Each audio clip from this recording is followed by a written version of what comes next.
Engkau alasan kami untuk hidup Tuhan. Karena anugerah-Mu kami ada saat ini Tuhan. Kami bersyukur buat hadirat-Mu yang luar biasa pada pagi hari ini. Saatnya kami mau dengar firman-Mu Tuhan. Tuntun kami dalam kebenaran firman-Mu, biar setiap firman yang ditabur pada pagi hari ini jatuh di tanah hati yang subur, bertumbuh, berbuah di dalam kehidupan kami. Kami bersyukur di dalam nama Tuhan Yesus. Semua yang percaya sama-sama katakan, amin. Shalom. Selamat pagi. Ya, terima kasih banyak buat kesempatan yang diberikan kepada saya, Senior Pastor Elisa, dan seluruh rekan-rekan diakon diakonis di tempat ini. Siapa yang percaya bahwa kita hidup karena anugerah Tuhan, kita ada saat ini karena anugerah Tuhan? Lambaikan tangan saudara tinggi-tinggi, tepuk tangan yang paling meriah bagi Tuhan. Saya ingin memulai firman Tuhan dengan sebuah cerita seorang yang bernama Devi Anastasia. Saya dengar ceritanya di podcast beberapa waktu yang lalu. Dia lahir dari keluarga Kristen yang beribadah. Keluarga yang harmonis. Namun ketika dia usia 6 tahun, keadaan berbalik 180 derajat. Ibunya meninggal karena dibunuh dengan ayahnya secara tidak sengaja. Keadaan yang baik tiba-tiba jadi buruk, dan akhirnya ayahnya harus dipenjara 5 tahun. Setelah keluar, ayahnya jadi depresi berat, mabuk-mabukan, anak-anaknya alami verbal abuse, sebuah penganiayaan secara kata-kata yang dilontarkan kepada anak-anaknya. Dan tidak lama kemudian dia meninggal karena kanker. Devi dan saudara-saudaranya hidup yang menderita dari satu keluarga kepada keluarga yang lain. Bahkan dikatakan mereka terlilit hutang, pernah hidup tanpa listrik 2 tahun. Kemudian dia jadi pekerja migran di Jerman, hidupnya semrawut. Di podcast itu dia berkata, 23 tahun saya hidup dikutuk oleh Tuhan. Mengampuni diri sendiri saja sulit. Dia merasa dirinya adalah kutukan. Apalagi mau mengampuni orang lain. Sampai satu saat dia ketemu dengan pribadi Tuhan, dia menyerah kepada Tuhan. Dia mengakui bahwa Tuhan itu adalah Tuhan yang sebenarnya di dalam kehidupan. Bukan yang dari kata orang dia kenal, tapi karena pribadinya. Akhirnya dari dia berkata 23 tahun dia hidup dalam kutuk. Dia berkata dia orang yang sangat diberkati Tuhan. Karena selama 23 tahun melewati begitu banyak tantangan, begitu banyak masalah, dia dipelihara oleh Tuhan.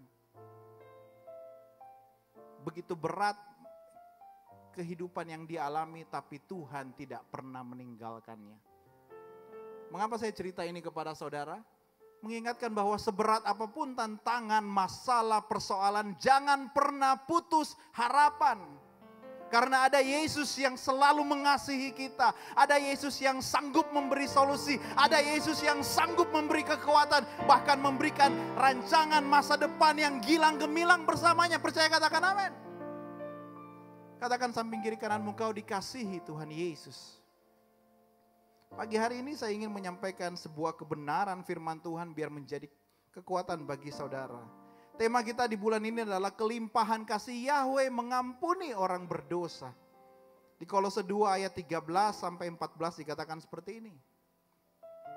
Dan kamu yang dahulu mati oleh kesalahanmu dan oleh karena tidak bersunat secara jasmani telah dihidupkan bersama Kristus sesudah ia mengampuni semua kesalahanmu.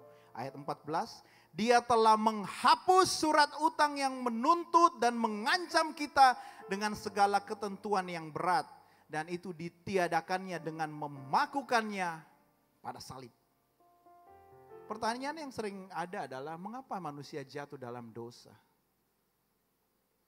Atau seperti keluarga Devi tadi, mengapa orang yang percaya, yang dikenal baik, yang sudah jadi panutan dalam hidupnya terkadang bisa gagal, terkadang bisa jatuh. Atau orang-orang yang dikasihinya yang bisa jatuh. Yang harus kita mengerti bahwa sejak manusia jatuh ke dalam dosa, hubungan Adam dan Hawa dengan Tuhan itu rusak. Akhirnya manusia diusir dari Taman Eden dan harus hidup di dalam dunia ini. Dan dunia ini berada di bawah kuasa si jahat. Hidup di dalam kuasa si jahat, bagaimana dengan orang percaya? Apakah kita harus juga tunduk kepada kuasa si jahat? Hari ini kita belajar bagaimana kelimpahan kasih Yahweh menolong kita, orang-orang yang dikasihinya. Ada 3 kuasa yang ada di dunia ini. Yang pertama adalah the power of evil, atau kuasa kejahatan. Di Kolose 2 ayat 13 tadi, dan kamu yang dahulu mati oleh kesalahanmu. Mati karena kesalahan itu merupakan gambaran dosa yang sangat gelap.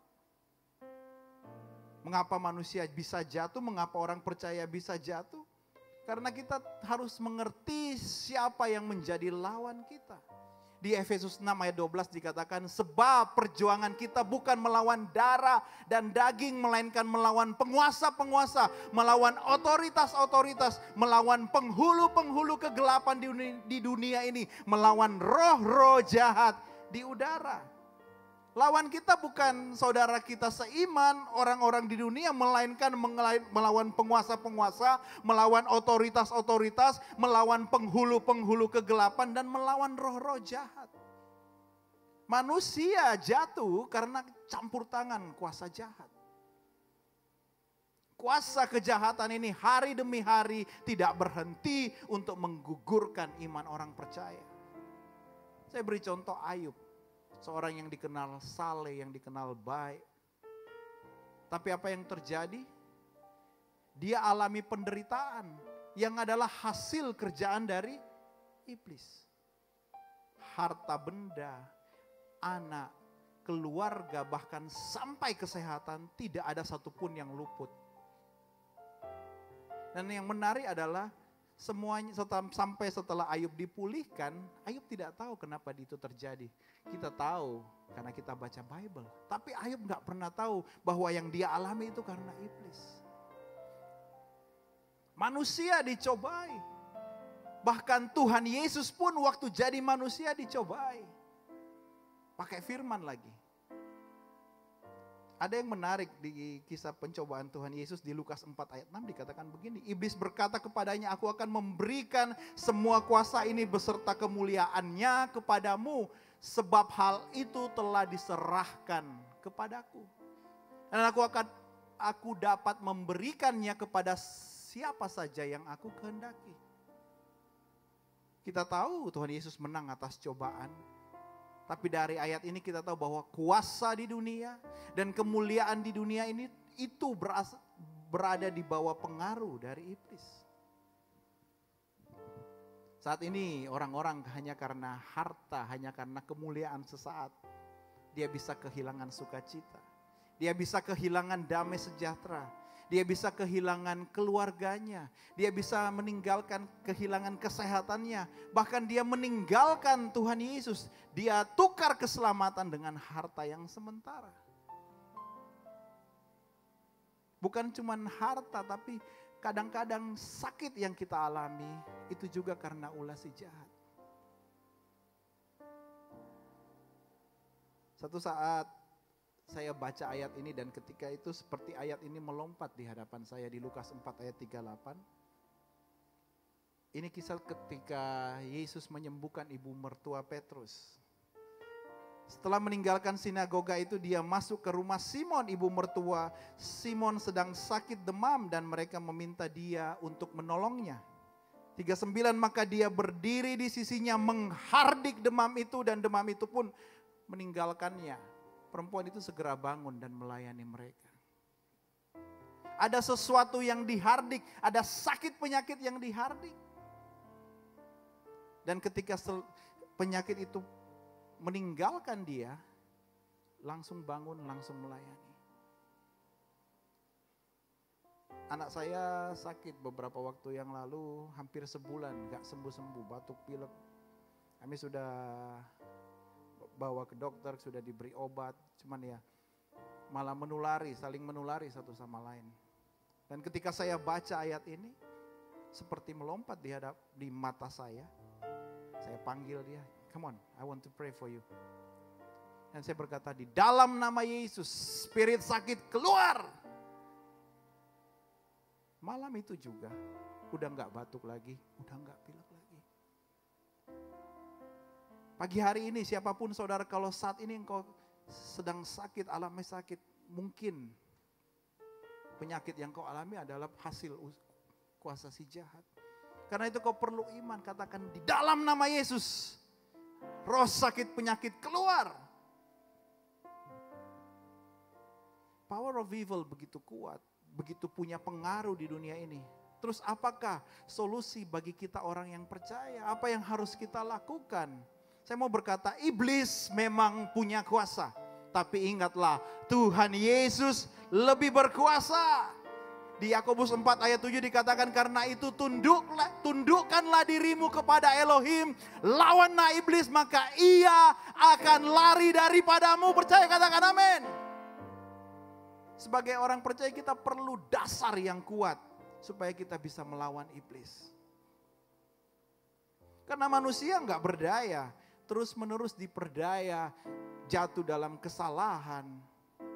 Tapi Bapa Yahweh itu penuh kasih yang berkelimpahan. Dan kasih yang berkelimpahan itu datang melalui putranya Yesus Kristus. Dia hidup sebagai manusia biasa, menuntun manusia keluar dari kegelapan dan puncaknya ketika dia mati di atas kayu salib. Dan kita terima kuasa yang kedua, yaitu power of the cross, kuasa salib. Kolose 2 ayat 14 tadi dikatakan dia telah menghapus surat utang yang menuntut dan mengancam kita dengan segala ketentuan yang berat, dan itu ditiadakannya dengan memakukannya pada salib. Di dalam kekristenan salib itu menjadi sebuah pembeda yang luar biasa. Tanpa salib kekristenan hanya sebuah agama yang sama dengan agama yang lain. Tapi apa yang terjadi di atas kayu salib, itulah inti dari kekristenan saat ini. Bagi orang yang tidak percaya, punya Tuhan disalib kok bangga. Tuhannya mati di atas kayu salib kok bangga. Bukannya Tuhan itu harus menang. Seringkali kita diolok-olok seperti itu. Tapi bagi kita orang yang percaya, salib itu adalah simbol pengampunan. Salib itu adalah simbol pengharapan. Karena ada dua kelompok manusia yang ada di dunia ini. Yang pertama adalah yang harus diancam dulu. Harus dikasih tahu dulu ada neraka, ada siksaan, ada sesuatu yang buruk terjadi kalau kau melakukan dosa. Baru mau bertobat, baru mau taat. Tetapi ada kelompok berikutnya yang diberikan pengharapan, diberikan pengampunan sehingga mau tobat dan sehingga mau taat. Dan itulah kekristenan. Makanya orang Kristen kan gak pernah bikin film judulnya mati, terkubur, cor-coran, dan tertimpa meteor. Atau terjepit liang lahat, tersapu banjir, dan tersambar listrik. Ada yang masih nonton sinetron Asap di sini? Gak ada ya. Kasih tahu samping kiri kananmu, jangan nonton sinetron Asap. Tonton YHS Media saja. Karena di pagi hari kita punya selamat pagi Yesus, di siang hari ada doa siang kita, dan di malam hari ada 7 menit jelang tidur. Sekalian saya promosi saudara, bagi saudara yang belum subscribe silakan subscribe. Ya, di 1 Korintus 1 ayat 18 dikatakan seperti ini, sebab bagi mereka yang akan binasa pemberitaan tentang salib adalah suatu kebodohan, tetapi bagi kita yang diselamatkan pemberitaan tentang salib adalah kuasa Elohim. Ada kuasa yang lebih kuat dari apapun di dunia ini, yaitu kuasa pemberitaan salib. Karena kuasa salib ini banyak manusia akan terima pengampunan, banyak manusia akan terima keselamatan. Karena di atas kayu salib, disitulah keadilan Tuhan ditunjukkan. Karena dosa, hubungan manusia dengan Tuhan itu terputus. Dosa menyebabkan keterpisahan manusia dengan Tuhan. Bahkan dikatakan upah dosa itu maut. Bukan hanya tubuh kita yang binasa, bahkan kita alami kematian yang kekal. Nah, di perjanjian lama setiap kali manusia mau berbaikan dengan Tuhan harus ada darah yang tercurah. Tapi darah binatang tidak bisa menghapus dosa. Darah binatang hanya menutupi dosa.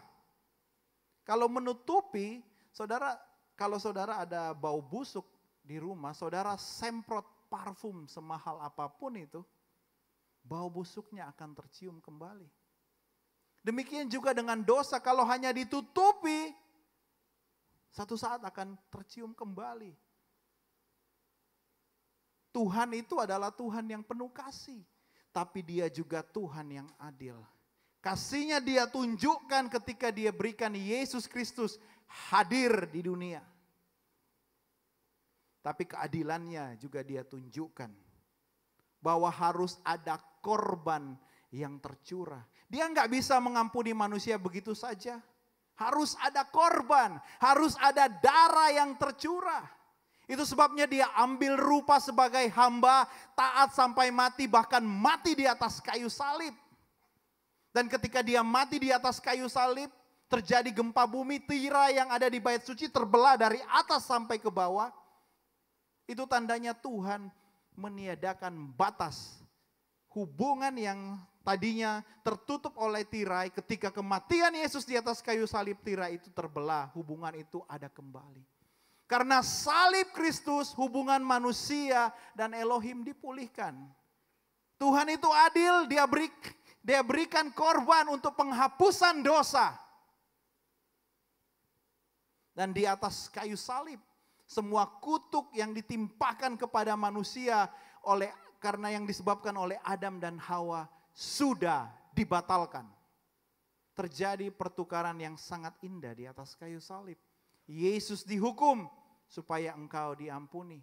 Yesus jadi dosa supaya engkau jadi orang benar. Yesus mati supaya kita terima hidup yang kekal. Yesus kesakitan supaya kita disembuhkan. Yesus dikutuk supaya kita diberkati.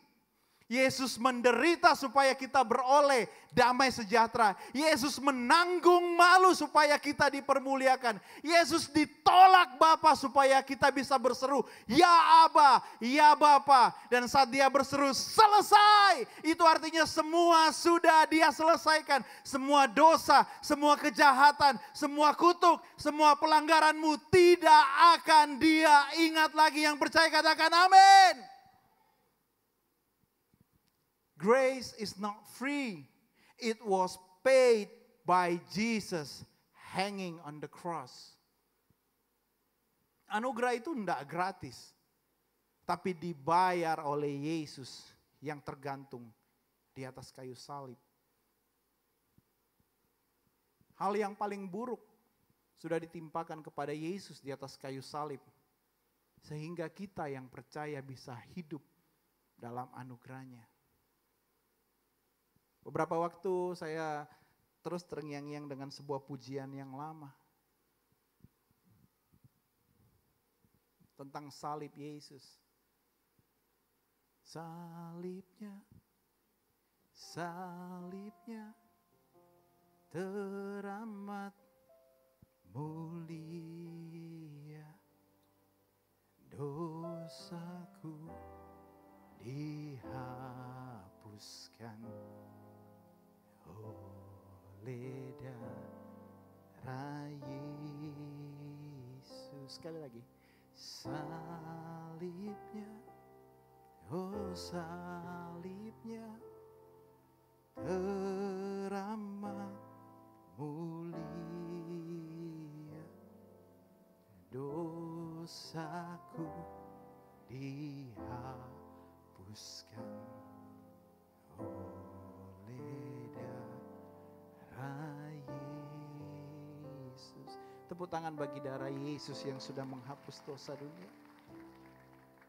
Kuasa kejahatan yang ada di dunia diberi solusi. Kuasa salib Kristus. Pertanyaannya yang berikutnya adalah bagaimana kita bisa memperoleh akses kepada kuasa salib. Kuasa yang ketiga, power of faith atau kuasa iman. Karena yang dinilai di surga itu adalah iman. Kalau saudara punya mengendarai mobil, terus tiba-tiba mobilmu mogok karena akinya soak, gak bisa starter. Terus seseorang datang dengan mobilnya, terus bawa kabel jumpernya. Dia bilang, nih mobil saya bisa menyala, ada kabel jumpernya, pasang saja. Dan ketika saudara pasang kabel jumper itu, saudara starter, mobilnya nyala. Power of cross itu mobil yang punya aki yang bagus. The power of faith itu kabel jumpernya. Tanpa iman kuasa salib gak bisa ngalir. Diperlukan iman, saking pentingnya iblis selalu berusaha menggugurkan imanmu. Karena imanmu punya peran penting di dalam hidupmu. Kita bisa baca begitu banyak kesaksian bagaimana orang terima mujizat karena iman. Wanita yang 12 tahun alami pendarahan, terima mujizat karena iman. Bartimeus bisa melihat karena iman. Karena iman mungkin saat ini saudara yang sedang sakit, saudara dengar firman ini, saudara terima kesembuhan. Tapi bukan itu saja, yang paling utama adalah karena iman kita bisa terima keselamatan yang kekal. Penjahat di samping Yesus ketika dia berkata, Tuhan ingatlah aku saat engkau datang sebagai Raja. Apa yang Yesus katakan? Hari ini juga engkau bersama aku di Firdaus. Karena iman dosa-dosanya yang besar tidak diingat. Karena iman dia terima keselamatan yang kekal. Kolose 2 ayat 13 tadi. Dan kamu yang dahulu mati oleh kesalahanmu telah dihidupkan bersama Kristus. Sesudah ia mengampuni semua kesalahanmu. Karena iman pada Kristus kita terima pengampunan dan kehidupan yang baru. Iman adalah bagaimana kita percaya sepenuhnya pada Yesus Kristus. Ketika saudara naik pesawat, beberapa waktu lalu kan kita liburan panjang banget. Mungkin ada yang naik pesawat. Saudara ketika naik pesawat, saudara punya iman kepada pilotnya, kepada maskapai penerbangan itu. Saudara nggak tanya ini pilot lulusan mana sih? Saudara nggak tanya ini pilot lagi sehat, nggak sakit, lagi fly atau tidak. Tapi saudara punya iman, saudara duduk saja di situ. Kalau kita bisa percaya kepada pilot itu, bagaimana kita tidak bisa percaya kepada Yesus Kristus yang sudah memberikan segala-galanya bagi kita? Iman adalah cara bagaimana kita bisa mengakses semua yang telah dikerjakan Yesus di atas kayu salib. Hanya dengan iman, anugerah bisa kita terima. Karena itu tantangan apapun yang saat ini kau hadapi, hadapilah dengan iman kepada Yesus Kristus. Pertanyaannya bagaimana bisa kuat? Ada nutrisi-nutrisi iman, ada firman Tuhan. Karena itu kuatkan dirimu, ingat. Iman tumbuh dari pendengaran akan firman Kristus. Ketika orang Kristen salah, orang Kristen jatuh, ada firman Tuhan yang menegurnya. Saudara-saudara pernah lihat emas satu batang? Ya, kalau belum pernah lihat atau belum pernah pegang, dibayangkan saja dulu. Siapa tahu suatu saat kita punya 1 atau 2 batang ya. Amin ya. Saya coba cari, mau pinjem buat ilustrasi, nggak ada yang mau kasih pinjem. Kalau saudara punya emas seperti ini di rumah, saudara coba keluar, terus saudara buang di lantai, di tanah begitu, kotor. Apalagi yang ada lumpurnya, saudara buang di situ, kotor, biarin kotor. Saudara buat lebih kotor lagi, saudara tinggal. Kira-kira kalau itu di pinggir jalan, apakah emas itu akan bisa terus ada di sana? Atau mungkin kita tinggal 1 menit saja sudah hilang itu emas. Karena emas tetaplah emas. Apalagi sekarang harganya sudah nyampe 1,8 ya.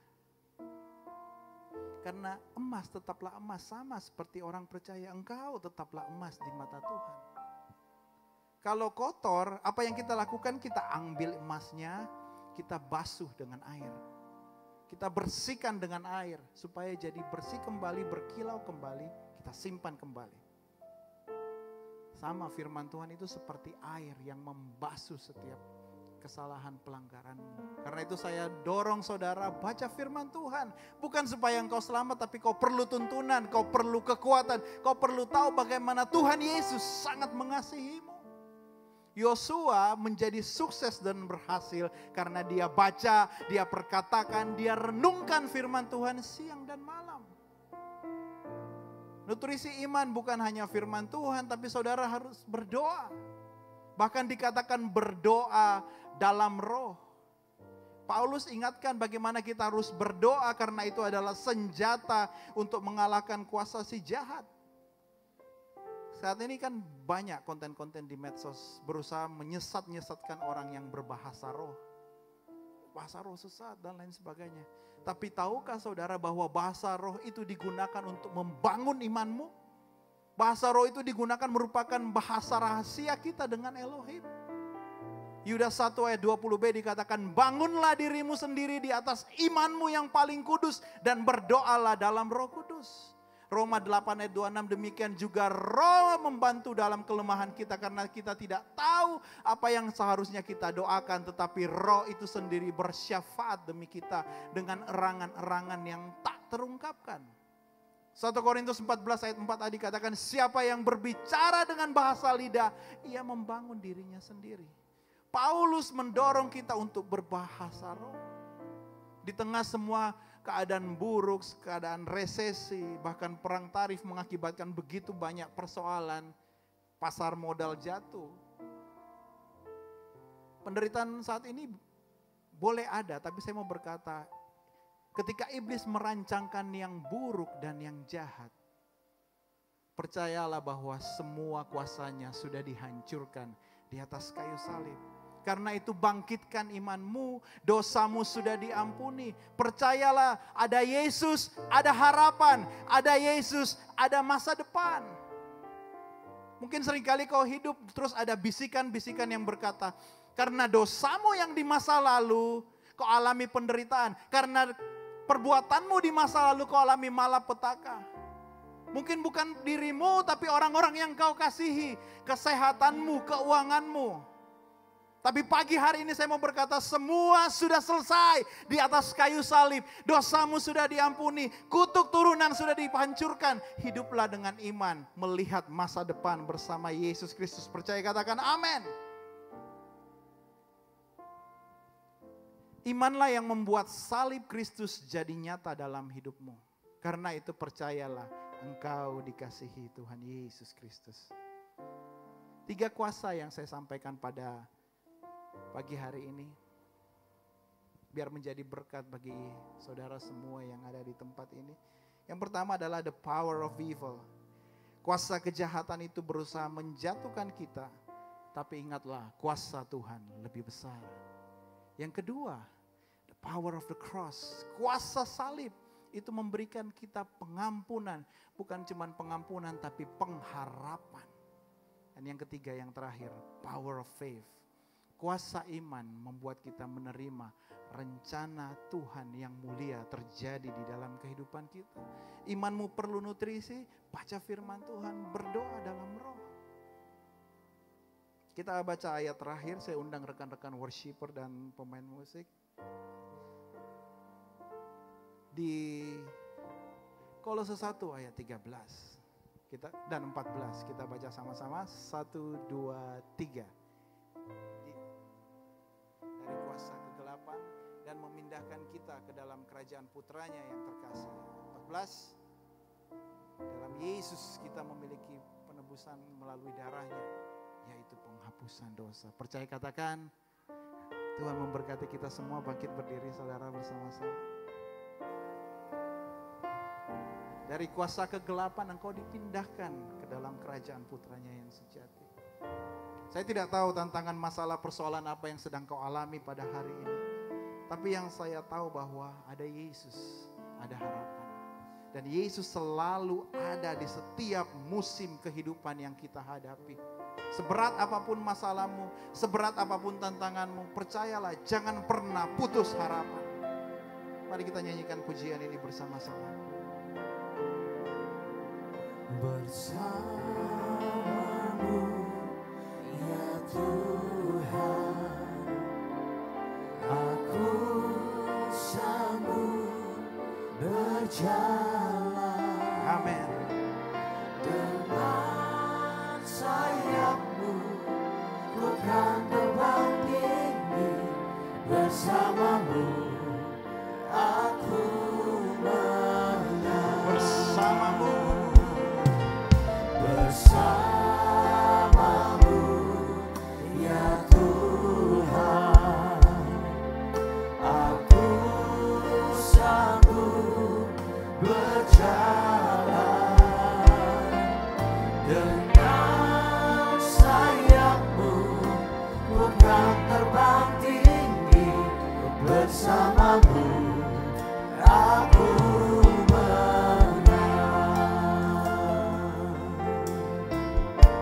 di setiap musim. Di setiap musim hidupku, selalu ku lihat setiamu, melewati badai yang besar. Tanganmu menjaga langkahku di dalam setiap keadaan. Engkau mendengar seruanku. Kau Tuhan tak pernah terlelah. Tanganmu menjaga hidupku. Angkat tanganmu, katakan, bersamamu ya Tuhan, aku sanggup berjalan dengan sayapmu. dengan sayapmu, ku kan terbang tinggi bersamamu. Aku menang Bersamamu Tuhan, bersamamu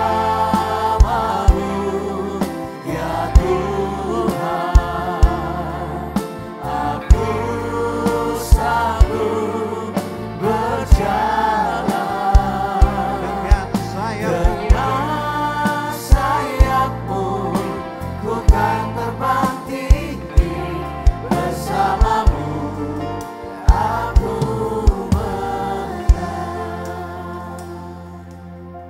Saat ini ketika engkau hadapi tantangan, engkau hadapi masalah yang seakan-akan tidak ada solusi, tidak ada jalan keluar. Saat iblis menyerangmu itu bukan karena engkau lemah, tapi iblis menyerangmu karena engkau itu ancaman bagi dia. Karena engkau punya kuasa. Kuasa yang kau miliki itu karena ada Roh Kudus yang luar biasa yang ada di dalammu. Iblis tidak bisa langsung mengalahkanmu, dia buatmu jadi capek, jadi lelah dengan segala tantangan, dengan segala masalah, dengan segala persoalan bahkan sakit. Tapi saya mau beritahu kepada saudara, jangan pernah berhenti percaya, karena anugerah itu selalu ada bagimu. Pertolonganmu itu sedang dalam perjalanan. Tuhan sudah melihat pergumulanmu, Dia dengar doamu, Dia tahu masalahmu. Dia tahu mungkin kau sudah capek, lelah dengan segala keadaan yang terjadi. Tapi percayalah, Dia belum selesai. Karena itu larilah kepadanya, dapatkan mujizatmu hari ini. Mungkin jalan yang di depan kau lihat sedang gelap.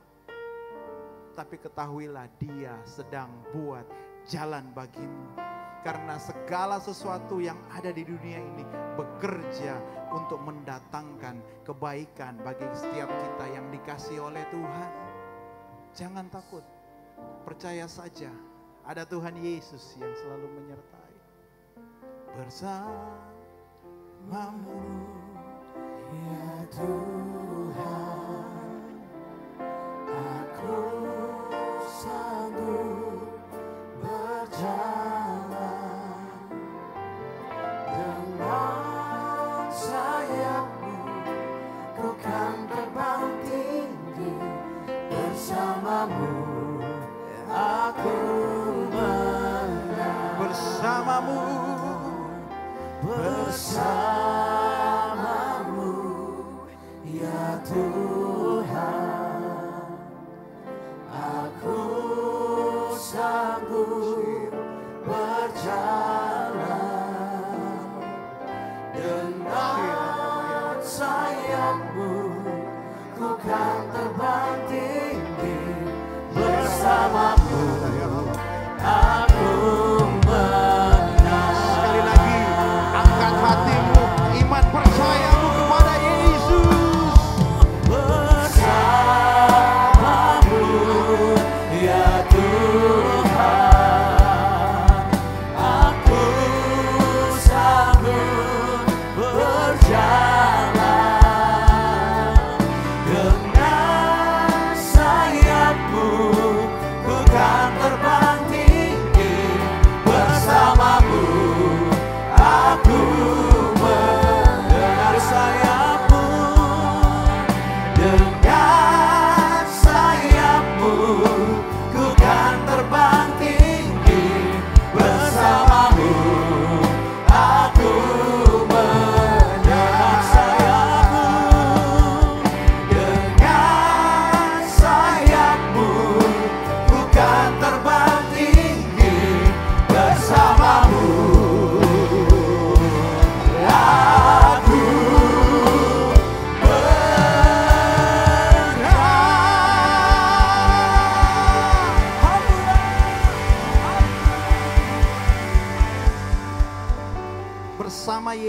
kami pasti menang.